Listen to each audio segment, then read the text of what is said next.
इस समय की वर्तमान की सरकारें जिस चीज की नारा लगाकर आई थी कि हम गरीबी दूर कर देंगे, हम शिक्षा दूर कर देंगे, हम रोजगार देंगे, तीनों चीजों में फैसिलिटी है इस समय।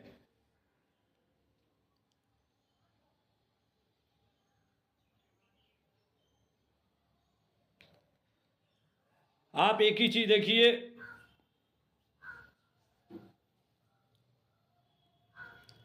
कि हमारे बिहार से पलायन रुकने का कार्य नहीं कर रहा है। इसलिए कि जब यहां रोजगार की व्यवस्था है ही नहीं तो लोग बाल बच्चे को कहां से खाना देंगे। मजबूरी में उनको बोरा की तरह भर भर कर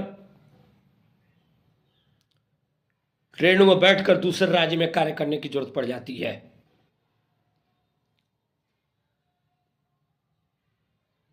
इस समय स्थिति ये हो गई है कि हमारे सटे बगल राज्य में पेट्रोल और डीजल की भी कीमतें बहुत अंतर है। क्यों? क्योंकि सरकार चलाने वाले की बातों और सोचों में बहुत अंतर है।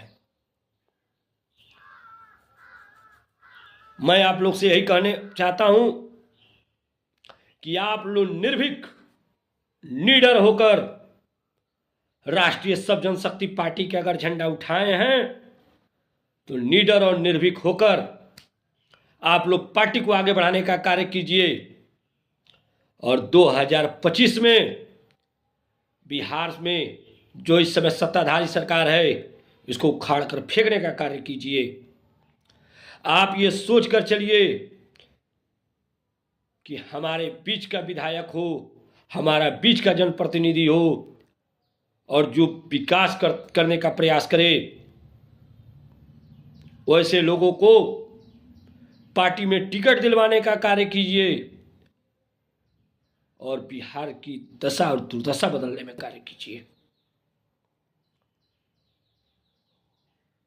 एकदम निर्भीक होकर आप पार्टी का प्रचार करें और इस गलतफहमी में न रहें कि पार्टी क्या पता 2025 का चुनाव लड़ेगी कि नहीं। लेकिन मैं आपको स्पष्ट कर देता हूं कि वरीय पदाधिकारी होने के कारण कि 2025 में अधिक से अधिक सीटों पर हमारी पार्टी लड़वाने का कार्य करेगी,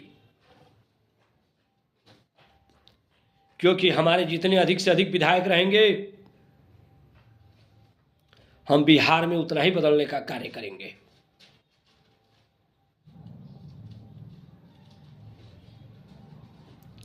अगर आप लोग प्रण ले लेंगे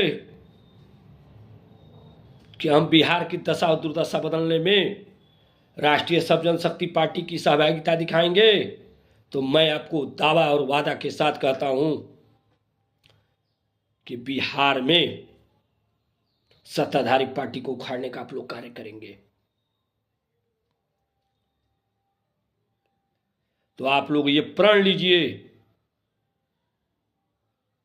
जिस तरह 2024 में हमारी पार्टी की मंशा नहीं थी कि लोकसभा का चुनाव लड़ाना है, लेकिन प्रण लेकर हमारे राष्ट्रीय महासचिव माननीय महेंद्र राय जी उर्फ रुपेश बाबू ने पार्टी का बुलंदी आवाजों के साथ सीवान लोकसभा 2024 में लड़ने का कार्य किया और डटकर सामना किए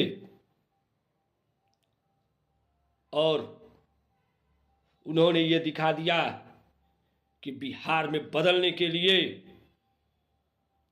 राष्ट्रीय सब जनशक्ति पार्टी का निर्माण हो चुका है। और उसी समय से सरकार की नजर पार्टी की तरफ रहती है कि पार्टी के कौन से कार्यकर्ता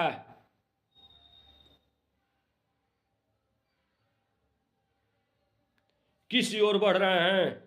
आप लोग की जो गलतफहमी होगी कि पार्टी नहीं है तो क्या पता पार्टी क्या करेगी, लेकिन मैं आपको बता दूं, सत्ताधारी पार्टी और जो विपक्ष की पार्टी है उसको ये पार्टी नहीं लगती है। उसको यही लगता है कि ये पार्टी बहुत शांत तरीके से है, लेकिन अगर कोई बिहार में उखाड़ कर फेंकने का कार्य करेगी यही पार्टी करेगी। तो आप लोग प्रण लें और पार्टी के दिशा निर्देश पर चलें, और पार्टी आप लोग को बहुत ही जल्द अपनी ब्लूप्रिंट भी बताएगी। इन्हीं बातों के साथ मेरे साथ बोलिए, भारत माता की।